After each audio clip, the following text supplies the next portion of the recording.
Welcome to our channel. Today we how to log into Dataproc for Spark jobs in Google Cloud, full guide step by step clearly.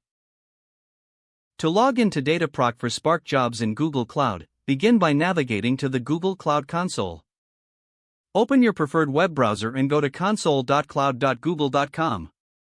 If prompted, sign in with your Google account credentials associated with your Google Cloud project.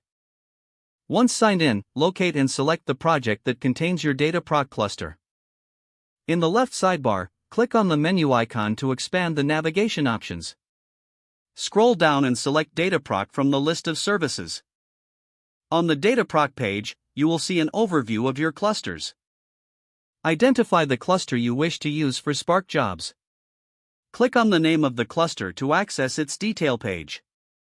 Next, ensure your cluster is running. If it is stopped, click the Start button to launch the cluster. Once your cluster is running, look for the Connect button typically located at the upper right corner. Click Connect to open a new window with options for accessing the cluster. You can choose to connect via SSH or use the Cloud Shell.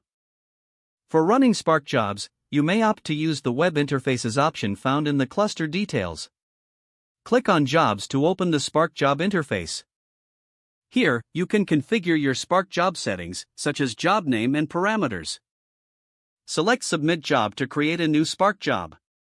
Fill in the necessary fields for your Spark application, including the main class or JAR file. Adjust settings for job execution based on your requirements, such as number of workers and memory allocation. Once all fields are completed, click the Submit button to start the job. Monitor the progress of your job from the Jobs interface.